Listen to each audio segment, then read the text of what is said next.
Hi guys, welcome back to my YouTube channel. ඉතින් අද video එක ඔයගොල්ලෝ අහලා තියෙන ගොඩක් ප්‍රශ්න වලට උත්තර අරගෙන තමයි ආවේ. ඉතින් මේ වීඩියෝ එක ඊශ්‍රායල් එන්න බලාපොරොත්තු වෙමින් ඉන්න ඔයාලා වෙනුවෙන් තමයි. ඔයාලා මගෙන් අහලා තිබ්බා ඔයා ඉන්න රට මොකක්ද? ඔයා ඉන්න රස්සාව මොකක්ද? ඔයා කොහොමද එහෙට ආවේ කියන එක. මම ඉන්න රට ඊශ්‍රායල්. මම ආවේ caregiver. මම ආවේ කොහොමද කියලා මම අද වීඩියෝ එකක් ඉදිරියට අද අරගෙන එනවා. මෙහෙට එන්න පුළුවන් අංශ දැන් ගොඩක් තියෙනවා. caregiver, agriculture, construction, cleaning, ඒ වගේම hotel, නිෂ්පාදන අංශ, ඒ වගේ ගොඩක් අංශ විවෘත වෙලා තියෙනවා ඔයාලා වෙනුවෙන්ම. ඉතින් මම තෝරගත්තේ මට හොඳයි කියලා තෝරගත්තේ මං caregiver. ඉස්සෙල්ලාම මම caregiver course එක කරන්න තැනක් හෙව්වා.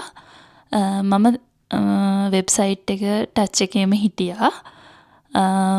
ඉස්සෙල්ලාම මම තංගාලේ විදේශ සේවයකට ගිහිල්ලා course එකට මුලින්ම සල්ලි බැන්දා caregiver course එකට. ඒක තමයි මුල්ම පේවර විදිහට ගින්නේ. ගොඩක් අය මගෙන් අහලා තිබ්බා කොහාටද අපි යන්න ඕනි කියන එක. ඉස්සෙල්ලාම ඔයාගේ ළඟම තියෙන විදේශ සේවයකට ගිහිල්ලා ඔයා ඒ පිළිබඳව විස්තර දැනගන්න. ඇත්තටම ලංකාවේ තියෙනවා තංගාල, බඳුල්ල, රත්නපුරේ, පන්නිපිටිය කියලා ආයතන. ඉතින් ඔයාලා ඒවට ගිහිල්ලා ඔයා සුදුසුකම් ලැබලා තියෙන පැති, ඔයා ආස පැත්තේ මොකද්ද? ඒ පැත්තෙන් එන්න පුළුවන්කම තියෙනවා දැන්. ඊට පස්සේ ඔයාලට දිනයක් දෙනවා කෝස් එකට. මම කරේ 2023 රත්නපුරෙන් තමයි කරේ. ඉතින් මම නේවාසිකව හිටියා. ඔයාලට දවස් 45ක කෝස් එකක් තියෙනවා caregiver. ඉතින් ඒක කරපුවාම ඔයාලට හම්බ වෙනවා මෙන්න මේ වගේ සර්ටිෆිකට් එකක් NVQ level 3 එකේ. ඉතින් ඔයාලට 45 වෙනි දවසේ වෙද්දී තියරි එකයි ප්‍රැක්ටිකල් එකයි තියෙනවා. ඔයාලා දිනපතාම ඒ කෝස් එකට සහභාගී වෙන්න ඕනේ. මම ඉස්සෙල්ලාම බැලුවේ මගේ ගෙවල් කොළඹේ හින්දා පන්නිපිටියෙන් කරගන්න. පන්නිපිටියෙන් කරගන්න දවස් තිබුණේ නැහැ. ගොඩාක් මාස එහාට ගිහිල්ලා ෂීට් ඔක්කොම බෝක්. ඒ නිසා මට සිලෙක්ට් උනේ මාව රත්නපුරේට. එතනත් පොඩි එක්සෑම් එකක් තියෙනවා. මේ කෝස් එක කරන්න සල්ලි බඳින්න ගියාවම මේ පොඩි එක්සෑම් එකක් තියෙනවා myself වගේ දීලා මේ ඔයාලට ඒක ෆෝම් එක ෆිල් කරලා 22500 ඒ කාලේ නම් මම 2023 අගෝස්තු මාසේ කරේ. ඉතින් ඊට පස්සේ ඔයාලට කරන්න තියෙනවා දැන් මම මේ කෝස් එක කරාට පස්සේ ඊළඟට තියෙනවා එතකොට දවස් 45ම ඔයාලට ඉන්නවටත් විදේශ සේවයකින් මේ සර්ටිෆිකට් එකක් දෙනවා. ඒක තමයි මේ. ඊළඟට ඔයාලා කරන්න ඕනේ දවස් 14 ඉංග්‍රීසි කෝස් එක. ඉංග්‍රීසි කෝස් එකත් ඔයාලට කරන්න ඕනේ. ඉතින් ඉංග්‍රීසි කෝස් එක නම් මම රුපියල් 6000ක් වගේ ගියේ. ඉංග්‍රීසි කෝස් එකේ සර්ටිෆිකට් එකේ දාම හම්බ වෙනවා. ඒ කියන්නේ දාම කියන්නේ ඔයාලා එක්සෑම් කරපු දවසේ ඉවර වුණාට පස්සේ ඔයාලට ඒ එක්සෑම් එකේ සර්ටිෆිකට් එක හම්බ වෙනවා. ඉතින් ඇත්තටම මගේ මේ පෞද්ගලික තොරතුරු තමයි මම ඔයාලත් එක්ක බෙදාගන්නේ. මගේ අත්දැකීම අනුව ඔයාලා කෝස් එක කරනකොට ඒ කෝස් එකේම අවධානයෙන් ඉන්න. ගුරුවරු කියලා දෙන දේවල් අවධානයෙන් අහගෙන ඉන්න. ඒ දේවල් ඔයාලට කවදාවත් මෙහෙට ආවට පස්සේවත් කෝස් එකේ ස්කයිප් එකට යන්න යනකොටවත් හරිම වැදගත් වෙනවා. ඊට පස්සේ දැන් ඔයාලා ගාව තියෙනවා දැන් සර්ටිෆිකට් 3ක්. දවස් 45 කෝස් එකයි SLBFE එකෙන් දුන්න විදේශ සේවයකින් දුන්න එකයි. මේ සර්ටිෆිකට් 3. ඊට පස්සේ ඔයගොල්ලෝ කරන්න ඕනේ ඔන්ලයින් රෙජිස්ටර් වෙන්න ඕනේ. ඔන්ලයින් වෙබ්සයිට් එකට ගියාපුවම slbfe.lk එකට ගියාපුවම caregiver online registration කියලා දෙනවා. එතකොට ඔයා ඒකට රෙජිස්ටර් වෙන්න ඕනේ. එතකොට රෙෆරන්ස් නම්බර් එකක් තියෙනවා. ඒ නම්බර් එකත් එක්ක ඔයාලට ඩොකියුමන්ට් වගේක් තියෙනවා. ඒ ඩොකියුමන්ට් වගේ අරන් යන්න ඕනේ. caregiver දැන් 45ක SLBFE එකේ සර්ටිෆිකට් එක, ඉංග්‍රීසි කෝස් එකක O level A level certificate එක, ස්කූල් ලිවිං සර්ටිෆිකට් එක. ඒ ටික අරගෙන අර රෙෆරන්ස් නම්බරෙත් අරගෙන ඔයගොල්ලෝ SLBFE එකට යන්න ඕනේ. මෙතනින් පස්සේ වැඩ ටික තියෙන්නේ SLBFE එකට. එතකොට ඔයාලා ඒක SLBFE එකට බාර දෙන්න එපා. ඔයගොල්ලෝ Skype ඉන්ටර්විව් එක ලෑස්ති වෙන්න ඔයගොල්ලොන්ට කියලා දුන්නේ ඒවා ඒ කියන්නේ කයාගේ කෝස් එකේදී මොනවද කරේ ඒ හැමදේම ඔයාලා නිරන්තරයෙන් මේ මතක තියාගෙන ඒ ටිකේ ඉන්න. ඩොකියුමන්ට් බාර දෙද්දී පොඩි ඒ කියන්නේ ඔයාලා ඉගෙනගත්ත දේවල් එතන ඉන්ටර්විව් එකක් තියෙනවා. එතනදී මගෙන් නම් ඇහුවේ ඔයාගේ නම සහ ඔයා ඉගෙනගත්ත දේවල් කියන්න කිව්වා. ඉතින් මං කිව්වා. ඉතින් ඊට පස්සේ ඩොකියුමන්ට් දැන් අපි ගෙනියන්නේ මොනවද? රෙෆරන්ස් නම්බරේ අර මං කිව්ව සර්ටිෆිකට් එකයි. ඒ සර්ටිෆිකට් එක ගෙනිච්චාම ඔයාලගේ ඩොකියුමන්ට් බාර ගන්නවා. ඩොකියුමන්ට් බාර දුන්නාම ඔයාලට නම්බර එකක් දෙන්න කියනවා. එතකොට වැඩ කරන නම්බර එකක් දෙන්න. 2-3ක්ම දෙන්න. ඊට පස්සේ ළඟම තියෙන ලොටරි එකට ඔයාලගේ ඩොකියුමන්ට් දෙනවා. ඊට පස්සේ ඔයාලගේ ඩොකියුමන්ට් අඩුපාඩුවක් නැත්තම් ඔයාලා ලොටරි එකෙන් සිලෙක්ට් වෙනවා. ඉතින් ඊට පස්සේ මෙඩිකල් එක හේමාස් ඩඩන්ස් නවලෝක ඒ වගේ ලංකා හොස්පිටල් කියලා හොස්පිටල් ටිකකට තියෙන්නේ. ඉතින් මාව තේරුනේ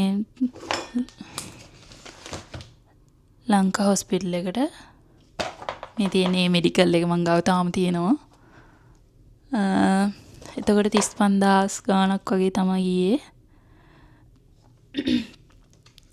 එතකොට ඊළඟට තියෙන පොලිස් රිපෝට් එක ඔයාලට හදාගන්න. ඒක ඔන්ලයින් දාගන්න පුළුවන්. ඔයාලට හදිස්සි නම් කොළඹට ගිහින් ගන්න පුළුවන්. ඊට පස්සේ ඔයාලට තියෙන්නේ Skype ඉන්ටර්විව් එක.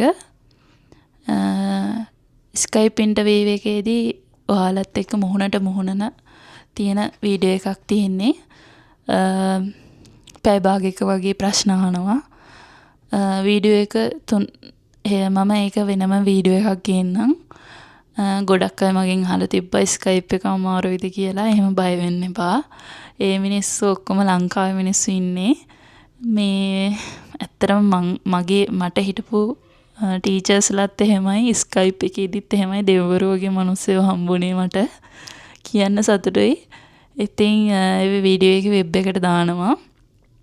ඒ Skype ඉන්ටර්විව් එකේ ඇත්තටම තමයි ඉගෙනගත්තු දේවල් කෙටියෙන් කියන්න තියෙන්නේ. ඉස්සෙල්ලාම ඔයාගේ myself අහනවා. ඊට පස්සේ දෙවෙනි වීඩියෝ එකේදී කට් කරනවා. ඔයාලා ඉඳගත්තාම එතනදී ඔයාලට කියනවා බය වෙන්න එපා. අපි වීඩියෝ එකක් කරන්නේ මේක වෙබ් එකට දාන්න යන්නේ. වීඩියෝ එක කොටස් 3කට කඩනවා. එකක් myself, එකක් ඉගෙනගත්ත දේවල්, එකක් එහෙ ගිහිල්ලා බලාපොරොත්තු වෙන දේවල්. කියන්නේ එහෙ රටට බලාපොරොත්තු යන්නේ ඒ රටට යන්න ඇයි බලාපොරොත්තු වෙන්නේ? ඒ දේවල් තමා. ඊට පස්සේ ඔයාගේ ඒ ටික ඔයා Skype ඉන්ටර්විව් එක ෆේස් කරපු වෙබ් වීඩියෝ එක පොඩි හරියක් වැටෙනවා. එතකොට හරිද කියලා බලන්න කියනවා. ඊට පස්සේ ඒ වෙබ් එකට ඔයාගේ වීඩියෝ එක යනවා. ඊට පස්සේ තියෙන්නේ ඔයාලට වැඳුම් පිදුම් කරන්න. හරිද? ඊට පස්සේ මේ වීඩියෝ එක වෙබ් එකට වැටුණාට පස්සේ ඉතුරු ටික දෙයියන්ගේ අතේ තමයි. ඊට පස්සේ ඇග්‍රීමන්ට් එක කොයි වෙලේද කියන්න බෑ. ඉතින් මට නම් මං කියන්නම්කෝ දැන් මං කරපු කාල සීමාවල එතකොට ඕගොල්ලෝ අනුගමනය කරන්න හොඳේ. මම අගෝස්තු 2023 අගෝස්තු වල තමයි කයාගේ කෝස් එක කරේ.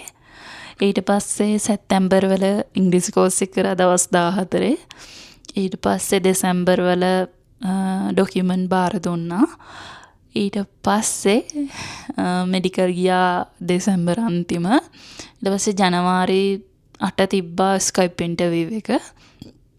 ඊට පස්සේ මට ඇග්‍රීමන්ට් ආවා පෙබරවාරි 18. ඉතින් ඕගොල්ලෝම හිතා ගන්න. මට කියන්න බෑ අර අදායි මෙදායි කියන එක. මගේ වචන වලින්ම මේ කිව්වේ. ඇග්‍රීමන්ට් එන්න වීසා එන්න කොච්චර කල් වෙයිද අහනවා මගෙන්. ඉතින් මම දෙන්න උත්තර නැහැ. ගොඩක් අයට අවුරුදු ගණන් ඉන්නවා වෙබ් එකේ ඇත්තම කිව්වොත්. ඉතින් මට නම් ගියේ පොඩි කාල සීමාවක්. ඒකට දෙවියන්ටත් ස්තුතිවන්ත වෙනවා. මේ දැන් මම කිව්වේ ඩොකියුමන්ට් හදාගන්න ඕන ඩොකියුමන්ට්. දැන් කියන්නම් ඔයාලට සුදුසුකම් තව මොනවද කියලා. අවුරුදු 25ත් 45ත් අතර කොට්ටාසි තමා යවන්නේ. මෙහෙට එන්න පුළුවන්. උස සෙන්ටිමීටර් 150ක් වෙන්න ඕනේ. බර 45ට වැඩි වෙන්න ඕනි. ඊට පස්සේ අපිට ඩොකියුමන්ට් ඉස්සර ගොඩාක් තිබ්බා මේ ෆොරින් මිනිස්ට්‍රි එකට ගිහිල්ලා මේ අයිඩෙන්ටිෆයි කරගන්න. දැන් එහෙම නැහැ. ඩොකියුමන්ට් දෙකක් වගේ තිබ්බේ. පොලිස් රිපෝට් එකයි ස්කූල් ලිවිං සර්ටිෆිකේට් එකයි තමයි වැදගත් වෙන්නේ. ඉංග්‍රීසි වලින් ට්‍රාන්ස්ලේට් කරගන්න ඒවා මේවා ගොඩක් තියෙනවා. ඉතින් මට මේ ගමනට කොච්චර ගාණක් ගියාද කියලා අහලා තිබ්බා. මට ඇත්තටම කෝස් එකට සාමාන්‍ය ගාණක් ගියා. ඒ කියන්නේ ලක්ෂයක් කියන්න බෑ එහෙම. විදේශ සේවයකේ ගාස්තු අපි ගෙවන්න ඕනේ 5.30ක්. ඊට පස්සේ ටිකට් ගාස්තු ගෙවුවා 2.95ක්. ඒ කාලේ මම ආවේ 2024 අප්‍රේල් 8. ඉතින් මට මේ ගමනට ලක්ෂ 10ක් වගේ ගියා. ඒ ටික තමයි මට දැන් මේ වීඩියෝ එකේ කියන්න දෙන්නේ. ඔයාලට ප්‍රශ්න මොනවා හරි තියෙනවා නම් කමෙන්ට් සෙක්ෂන් එකේ දාන්න. ස්තුතියි මේ වීඩියෝ එකත් එක්ක රැඳිලා හිටියට. ඉතින් ආදරෙන් ඉල්ලනවා සබ්ස්ක්‍රයිබ් කරලා නැති අය සබ්ස්ක්‍රයිබ් කරන්න කියලා. ඉතින් වෙනත් වීඩියෝ එකකින් හම්බෙමු කියලා ආදරෙන් ඉල්ලනවා. බයි.